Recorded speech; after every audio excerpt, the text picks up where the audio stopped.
Okay, it's about 2 o'clock almost. Are we on? Yep, you're good to go. Yeah. In rehab.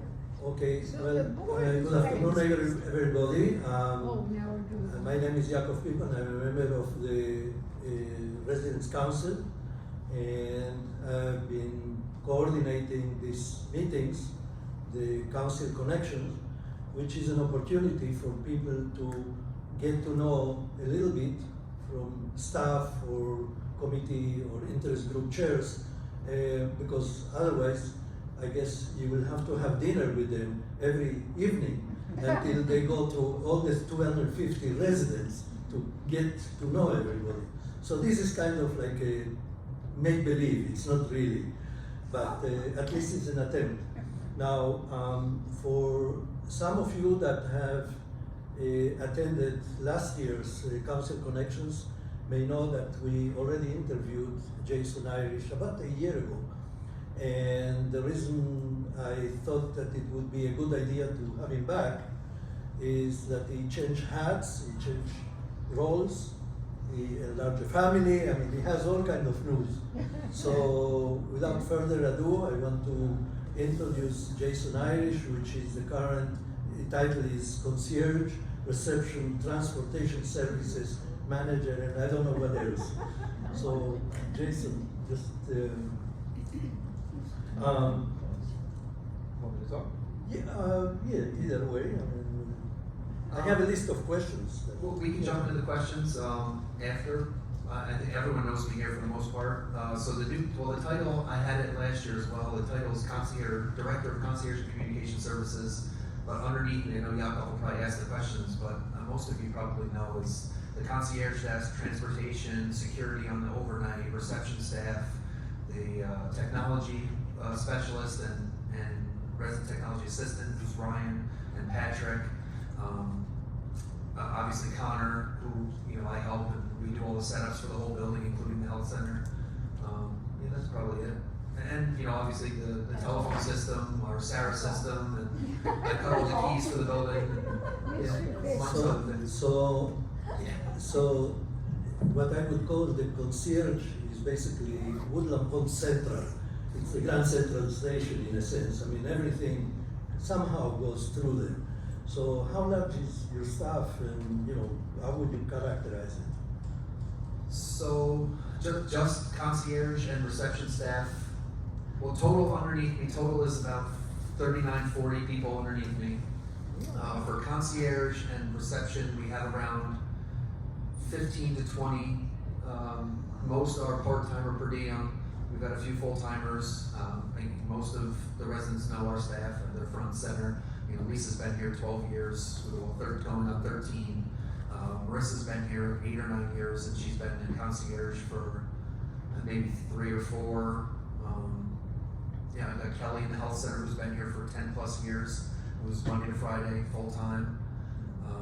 We've got a good staff for the most part. Some of the new staff, and some of them, I'm telling you things you probably already know. Everyone has a different background, everyone does things a little different. Some people are more outgoing than others, some people know more than others. Customer service is tough as it is, but here, when I describe it to other people, especially outside of Woodland Pond, this is not like customer service to me, because customer service is people, you see once and you may not see again. Here, we see you every day. So, this is something I enjoy about Woodland Pond is, I don't think of it as customer service because I see you, you live here, and I'm seeing you today, I'm gonna see you tomorrow, I'm gonna see you next week, I'm gonna see you a month from now, and that's what I like the most. I like, talking to the residents, and I think our staff, most like that as well, that it's not like working in a cell phone store and having someone come in and call and complain about their cell phone, or right in front of you complaining. You tell them what they want to hear just so they can get out, and then you'll never see them again. You can't do that here. I still try to tell them what they want to hear, but I have to kind of try to follow up and make sure I do right by it, and our staff as well. All right, we'll move on to the next question. Yeah, well, since last time, your interview was when we were on the peak of COVID, and now it's a little bit different environment. How does that's changed? You know, I mean, anybody can answer this question. You know, for COVID. you, for you. Right. For Well, your group. I mean, it's my answer is going to be similar to most others. Is that COVID was tough for everyone. You know, with the isolation and all of the restrictions we had, and we still have restrictions in the health center. So for me, and I guess for the staff, it was the same as everybody else. I mean, we were living the same, you know, situations as everyone. You know, we had to go through the same protocols. Obviously, we're through it here in independent living for the most part. Obviously, COVID is still there, but it's changed a lot, you know, since the last time we did the interview. And you know, everyone knows, you know, what we've all lived through. But I'm glad we are where we are now, and I think we did great going through it. Now, one of my issues since I came here about 2.5 years ago was the issue of how people communicate and so on. And the CLC is one component of that, the monitors and so on. Now, I noticed that there is a new version of that. Can you comment and tell us a bit? I don't know how many people really use it. Right. I know that there is some problems with getting into the system. So we've had Connected Living for about 4 or 5 years. It's changed, you know, a little bit throughout the years. We did just update our digital signs that you've probably seen in the hallways. There are still a few bugs that they have to work out with the digital signs. Connected Living as a platform, when they came into Woodland Pond, their goal was to get everyone to download the app. It's more of like a smart device. It's more meant for cell phones and iPads, and we didn't really go that route at first. We had, when it started, like a bring your own device event, and we had a handful of residents that would come down and use their smartphone or their tablet, but the majority of our residents use the digital signs or still use the newsletter that Gretchen prints. You know, we do have residents that will go on the computer and go to the website, but we don't use it the way Connected Living was intended. It was intended to download the app and connect with the people that live, you know, in Woodland Pond, your neighbors. But we just don't use it that way because, well, I don't know. I'm assuming mostly because most residents didn't have the smart devices and didn't have the smartphones. You know, the technology is starting to come along farther, and residents are starting to get more comfortable with smart devices. This is in the works. Ryan and myself, we are going to have and I've been talking about it for a while now, a little while, bring your own device event, not just for Connected Living, but we would like to get everyone more up to date with our Connected Living. But this is more for, you know, any technology needs. So I'm getting off track a little bit, but we are going to have that event either September or October, where residents can bring their tablets or smartphones or computers down, and we'll get them set up with a username and password for Connected Living, and then also go through whatever other issues anyone has technology-wise. Yeah, well, I think that that's an important thing, because one of the things that I noticed is that I was hearing, I mean, people, oh, I didn't know about this meeting, I didn't know about that, and when I looked into that, it says, well, you know, this is written here, there is a sign there is a monitor on display. But Mary, I just think had a question there. So, Mary, the question, so what Yakov is talking about is, Quite getting what you were No. talking about. if sometimes residents will say, oh, I didn't know that event was happening at Woodland Pond. And residents are used to either, I don't know, maybe looking at the newsletter. And if we have updates, we're posting things on the Connected Living, we post things on the signs, or, you know, we'll post things in the mailroom. You know, some things slip through the cracks if there's changes to the schedule last minute. We try to update on Connected Living as much as we can. And what Yakov is trying to get to is we would like to get to a place where everyone knows to check Connected Living for updates. You know, we have Connected Living, it's on your TVs as well. If you turn to channel 1340, when we're not streaming or airing something, you know, it just runs and now we have the menus too. The menus are starting to get posted, and we've gone, you know, probably 2 years without any menus on Connected Living, so that's new. Ashley France, who used to work, you know, for me at the desk, then she was in the health center, now she's back with dining, is posting all of the menus on a weekly basis, and they have like a 5-week I think it's, don't quote me on this, but I think it's a 5-week rotating menu for dining. And Ashley's just inputting all the information, so that's going to be there. There's the bulletins that Gretchen creates. There's the schedule, and all of that is on Connected Living on your TV on channel 1340. Most of you probably know this. yeah, one thing that people have been asking me is what's happening with the sound system here. They say, well, that there was this, and told me a little bit, but maybe people are interested in knowing what happens with the new system here. So, Rhoda, Jason, maybe it's only me, but I'm having trouble following you because you're talking so fast. yeah, I knew that I was talking fast. I will slow it down. You should Sorry. hear my wife. You should hear my wife talk. So, I'll talk slower. If the other person slows it down, it's much easier. It's not a matter of being loud enough, it's plenty loud enough. I'll slow it down. Yakov's question or his comment was about our sound system upgrade. Where we are, I've talked about it at a few management Q&As. Right now, where we stand, you can see in the ceiling, there's the red around these microphones, there's the green around those microphones. That camera that's in the back, that's an upgraded camera, so that is working fine, that's a new camera. The camera's not the issue. It's these microphones that they put in the ceiling. I don't have a good answer now either.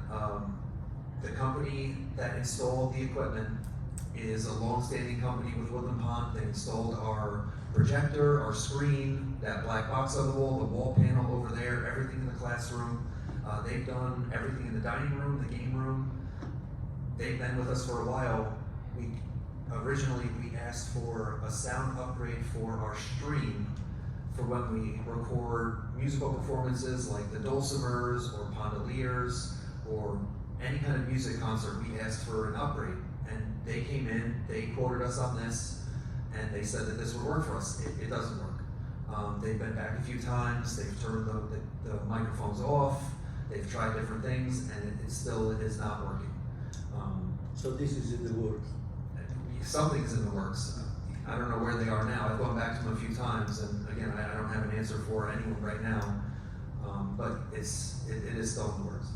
Now, I noticed that there is a number of residents that have moved to electric vehicles. I mean, fully electric, not hybrids. So, and there are 2 charging stations, and is that under your purview, or Yeah. can you So- update people? Because sometimes people may be hesitant to get an electric vehicle because they say, well, where will I charge it? I mean, besides that, when they go on a long trip, which is another problem. So I can talk a decent amount about this. Currently, Suzanne's sitting right in front of me who has a hybrid. But we have approximately 5 to 6 residents and staff that have electric vehicles or hybrid. On site, we have 2 charging stations. For those of you who don't know, they're located right outside of the admin office, just to the right as you walk out the front doors. We have 2. They're through EV Connect. EV Connect is a company based out in California. They've actually been on site here for 4 years. Our 4-year anniversary just came up because I had a conference call with them yesterday to renew our agreement. So those 2 charging stations work through an app. There's a few ways you can do it. Most of our residents, and Suzanne can probably answer this, just as well as I can. There's an app on your phone. It's called EV Connect. When I use it, I just log on as a guest. I don't know if Suzanne does that or if the other residents do that. You don't have to have an account. You just log in as a guest and you start your charging. Woodland Pond, most other venues will charge you to use their electric charging station. Woodland Pond does not charge to use the stations. They are not, and for those of you who don't know, there's multiple electric vehicles that charge at different rates, like Tesla. Everyone knows what a Tesla is, and most of you should know what a Tesla is. Tesla is all electric, and those take about 45 minutes to get a full charge on a supercharging station. The stations that we have here are not supercharging stations. For a full charge, it probably takes 8 to 10 hours. I don't know, Suzanne. About 5. And that's for a hybrid. So for a full electric, it'll probably take a little bit longer than that. You have to ask Jim. Yeah. So I have a Tesla, but it's my partner's. It's her Tesla. We charged here before. We actually just went on a long trip. I know I'm getting sidetracked off of Woodland Pond, but we just went on a trip to Buffalo. And what's that? Slowing down. So on the trip to Buffalo, we had to stop and charge 3 times, and it took 45 minutes to get to a full charge. So it actually increased our trip by like 2.5 hours. Right, so electric still has a long way to go. I did see something in the news last week that Elon Musk and the government want to get to a point where you can charge your electric vehicle, in the amount of time that you can charge a cell phone, which can be quick, maybe 20-30 minutes or less. If you didn't have to pay, how much would it cost to charge your vehicle at some other station? So the supercharge, and it's cheap. At the Tesla supercharging station, for a full charge, it costs about $20. That's cheap. Well, if you're filling a gas tank, yeah. So it's cheaper than gas, but again, you're dealing with a 45-minute wait. I know I'm getting sidetracked. Let me get back to Woodland Pond. The plan right now is to add at least 2 more charging stations. We haven't decided where, and we most likely will not go with EV Connect. We've had an up and down relationship with them. We have the stations on site, but we don't plan on adding more with them. Again, they're based in California, and to get a technician on site, they're just using a third-party vendor, and it hasn't been a smooth couple of years. It's working, and Suzanne can attest to it. Sometimes the station works. Most times the stations work, but when they're down, they might be down for a couple days, or they're not great on getting back to me when things are bad. Now there is they can charge different vehicles, brands, Yeah. they're all compatible. Well, you need You most need- when you purchase an electric vehicle, sometimes they'll give you you can purchase on top like a pack of I'm not using the right word, adapters, right? They can give you different adapters for different stations. Now, I noticed also that there is a whole array of Tesla chargers at the shopping mall. I mean, here At the diner. For the tops. near Tops, yes, Tops. by the diner, yes. Plaza Diner, yep. Yeah, so those are supercharging stations for Tesla. Yeah. So, I mean, you are also in charge of, all the transportation here, which is important. Now, what happened during the elections a couple of weeks ago, and are these going to be much different for December when we have the elections? And I think there will be an election here in September or November. October also. November. I'm sorry, I said December, November. So, do you foresee any big changes or? What happened? In terms of what, transportation Yeah. to the elections? Yeah, for. No. We transported twice. We did early voting on the Saturday. I don't know if anyone came, and then we did on election day, the Tuesday. We only took maybe 4 or 5 residents. That's all. A lot of our residents are now voting via absentee ballot, and if anybody needs an application, you can get one at the concierge desk. But we always provide, or we try to always provide transportation to the polling sites, especially on election day itself. Yeah. So what's the most difficult part of your job? Dealing with the residents. No, never. That's the easiest part. And I'm serious. Dealing with the residents is the easiest part because I have fun with it. And I think the residents see, I say hi to almost every resident I see, and I try to, be as friendly and the residents, and I'm not talking about the most difficult part, but the residents are the easiest part. The most difficult for me is, I don't know, maybe dealing with staff and dealing with different personalities and, having all these people in all these different departments working 24/7, 365, that's probably the most difficult. Getting calls on the overnight, or having to deal with stuff on Christmas Day or holidays. Because again, my staff is here 24 hours a day, 7 days a week, 365 days a year. So it's not hard, but if I had to pick one, I guess that would be it. Just dealing with everybody's and having to remember everyone's schedule and everyone's family life, and I mean, you don't have to know all those things, but it's when I go into decision making on certain things, like I have to think about what that person has going on and what they've got going on in their life and how I can talk to them, and you have to talk to everyone different, and it's just hard juggling. So there is no app on your phone that will manage that. I'm sure there is. But no, well, I mean, we have, so, I don't, residents won't know this, but we have, just within the last year and a half, we implemented a new, system called Paycom. So Paycom does our payroll, it also does scheduling, it also does some messaging, so that's been a big help. You know, it gives me, I can pull up my phone right now and I can see everyone's schedule, even if I know everyone's schedule. I can pull up my phone and see who has off and who's requesting vacation, who's, you know, doing this, who's doing that. So what's the easiest or the most fun? Yeah, the most fun, the residents, but every day is always something different. I mean, some people at Woodland Pond will come in, sit at their desk, and they'll do the same thing every day.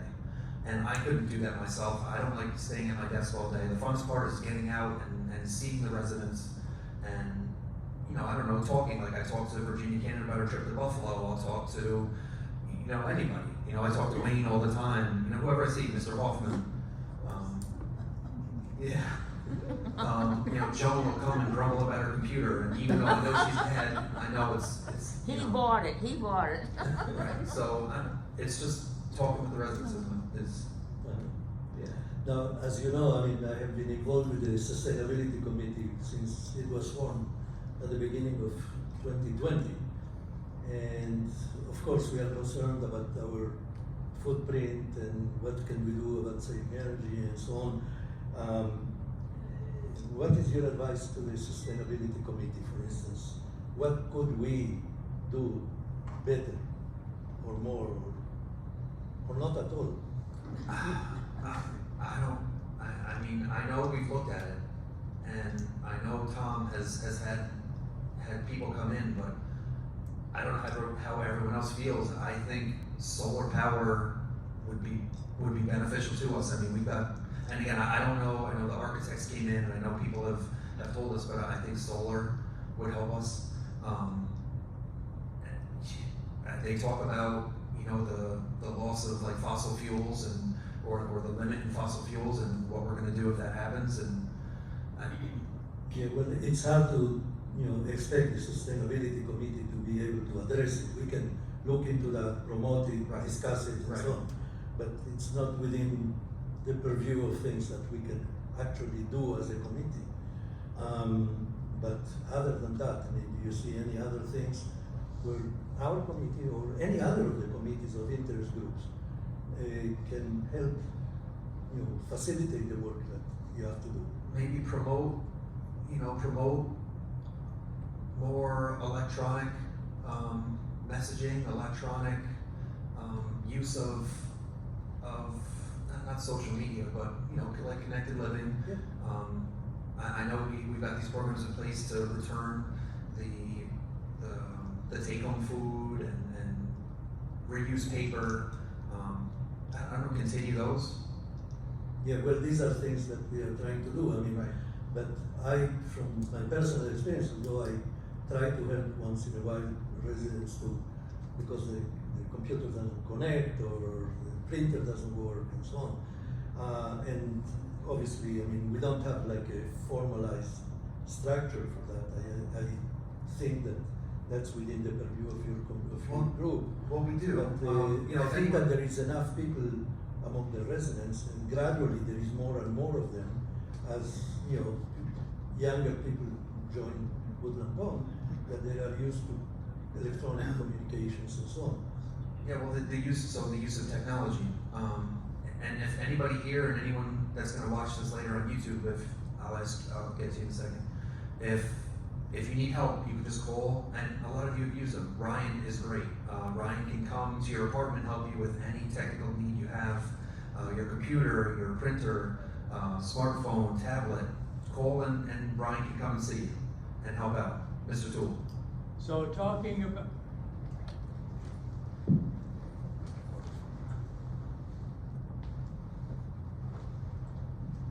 about electronic communication, then when I go into the dining room and look at my cell phone, it says no service.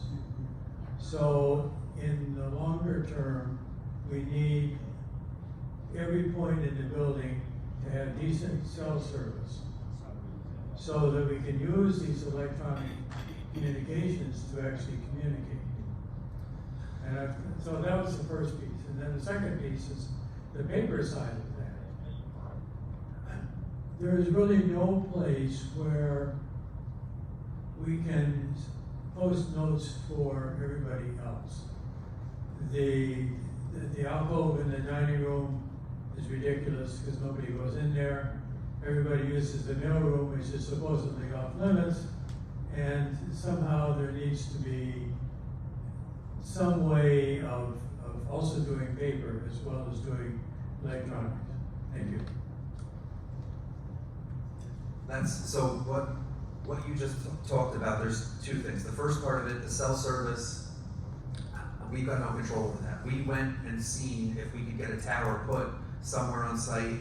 I know this was a while ago, they said no to it. The best thing I can say now, at this point, is connect to the Wi-Fi.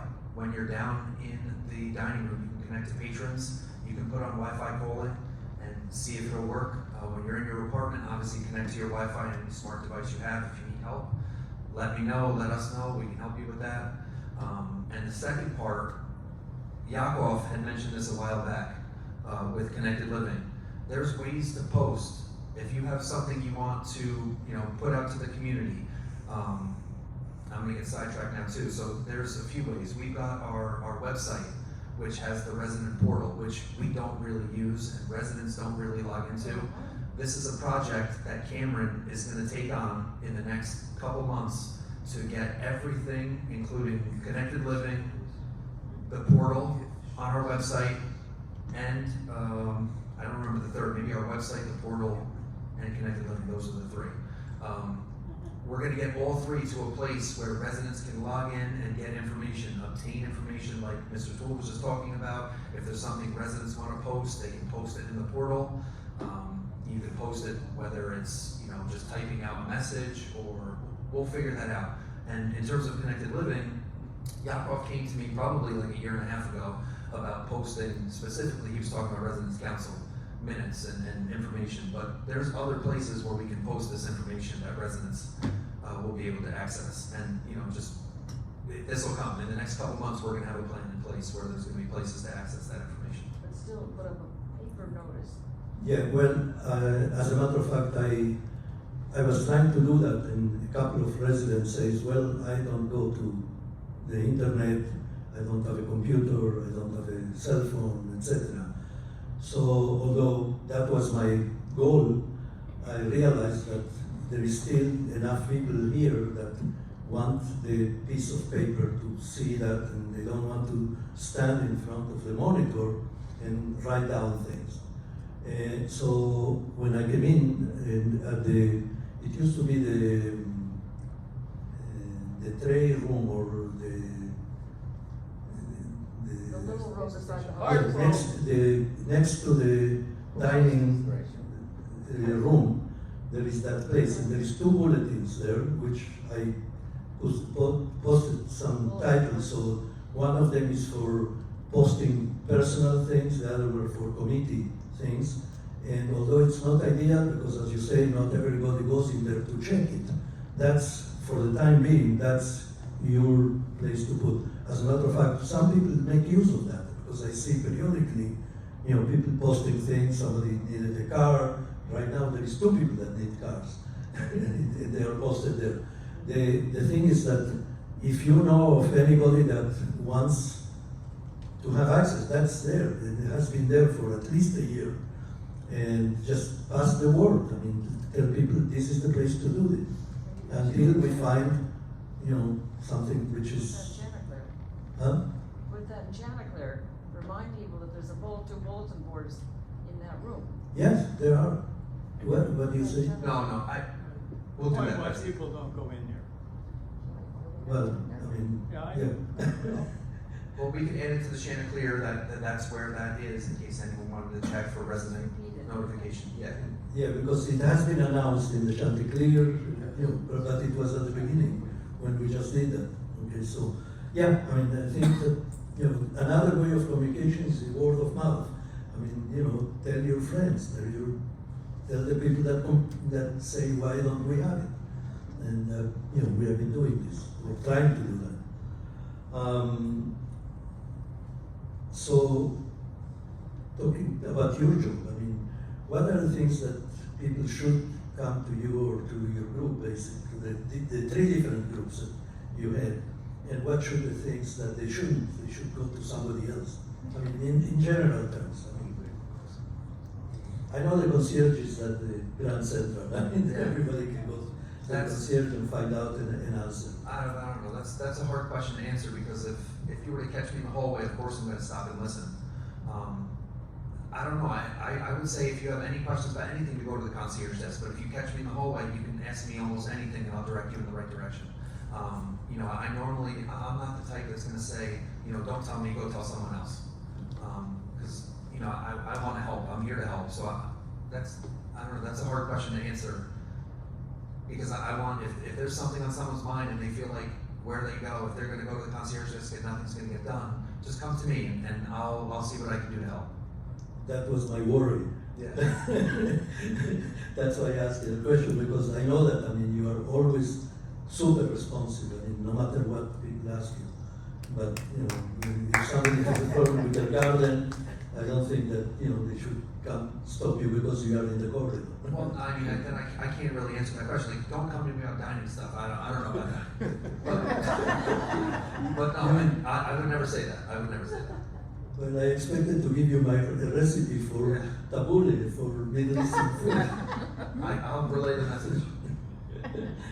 So, when you are not busy managing our environment and Woodland Pond and so on, what do you do for relaxation, for fun? Well, so everybody, most in the room will know, I had a baby like 4 months ago. So things have been difficult, not difficult, difficult's not the right word. Things have been hectic, I guess. Yeah, different. Over the last 4.5 months. So the 15th of September will be 5 months. And it's just a busy time. Like I had to leave work today, and I'm probably giving you more information than I should. I never leave work, and I left work today for like an hour and a half because I got text messages saying that that she was having I don't know, I'm telling you too much, I'm giving too much information, but she was basically having not a panic attack, but she said she couldn't deal with them, and she couldn't get anything done, and she was just having a tough day. So I left and went home for a while, and obviously I came back. But again, more information than I should give, but the last few nights it's been tough. She hasn't really been sleeping well, the baby, and this is just new. Up to this point, things have been great, and everything's still great, but it's been a challenge. Yeah. Well, Yeah. So outside, over the last couple months, that's really it. That's all I've been doing. I've been working, dealing with the baby, and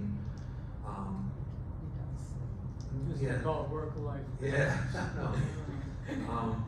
We all get it. Well, Yeah. one thing I can tell you, I mean, from experience, they eventually grow up. Things are great. I know things are great. Though. Things are great. Bigger, more complicated. So, any other things? Any questions from you guys? I mean, for Jason, I mean, comments? No complaints, Al. No, I don't need that thing. Yes, you No, do. he doesn't. You need it for the, You do it while for we the, board. Oh, for the, you're up here, come here. I don't need it, but I'll take it. I don't need it, but I'll use it. I just wanna say, I don't think there's anybody here that thinks more about us than Jason does. I don't think there's anybody here that's more cooperative with us than Jason is. Like he says, he'll stop any place and talk to you, solve your problem for you, get back to you. It's just great to have him in the position that he's in. I know the things he does for me, without him wouldn't be possible. So I thank him very much and continue to do the job that you're doing. You're doing a great job. Thank you. thank you. Thanks, Mr. Hall. And I can't take credit. I can't take all the credit. I can't. I really can't. I think it starts from Michelle, and obviously you all know this. It starts with Michelle, we've got, for the most part, we've got a great staff. So, I can't take credit for everything, I can't, and I wouldn't. I just said thank you. I did, I said thank you. I mean, I personally, I'm extremely pleased to, have so many opportunities to, pick your brains and asking you questions and so on. I try to not to bother you as much as you see me, but but I think it's indeed a great contribution to the place to be that people can feel that they can approach you and ask you things and Yeah, I hope I never come off as unapproachable, and I hope if anyone ever has issues, they can always come and talk to me and ask me if I can help, and I'll do my best. Any other questions? Any other comments? Yes.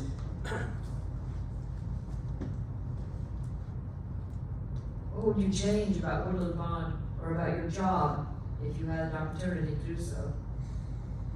I don't know, as most of you know, we've got expansion in the talks, so something I would something I would push for is this expansion. I think it would be great for Woodland Pond. I think this expansion would bring more to Woodland Pond. When we had this talk, when we met with the engineers and the architects, they asked for a bucket list of things that we want to see here, and there's a lot of things I want to see here. Like an outdoor pavilion, more outdoor, I guess games and activities for residents. And then obviously with an expansion, I would like maybe, someone, another staff member underneath me that would help me a little bit more. I guess, I don't know. There's not much I would change, but we have to look towards the future, and I think expansion.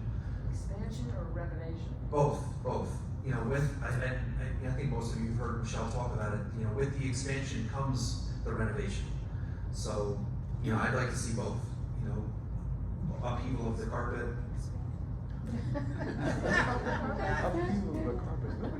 I'm not thinking so much of expansion for the sake of expansion.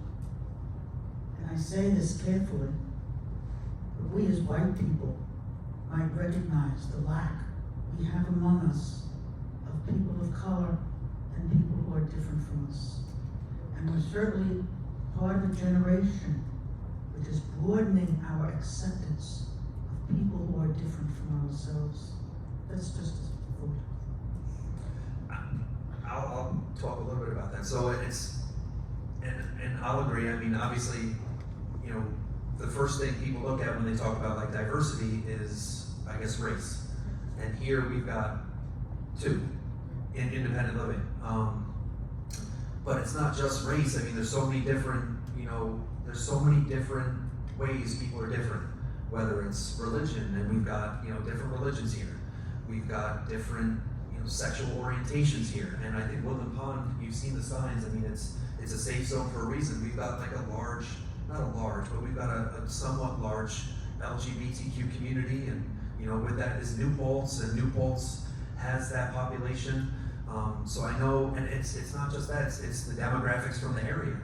I don't know if we're getting a lot of people from Newburgh or Poughkeepsie or Kingston or Middletown to come live at Woodland Pond. It's not like we're not bringing those people in for a reason. They're just not, we can only, and it's not just residents, it's staff too.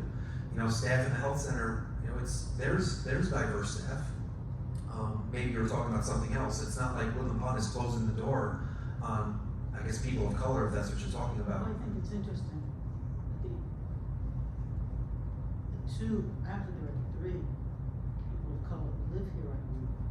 There are the two doctors, and then there's the one man who does the puzzles up on the 4th floor. I don't know, he doesn't come to dinner to the dining room, so I don't know. his name. But basically, I guess I'm just putting out, isn't there? Maybe a caregiver, Lionel. Two, but who's the man who does the puzzles? On That might be the- Lionel, Oh, who's a Lionel? caregiver for a resident. Randy is one of Randy the does doctors. puzzles. Lionel. Randy Esbick is one of the doctors.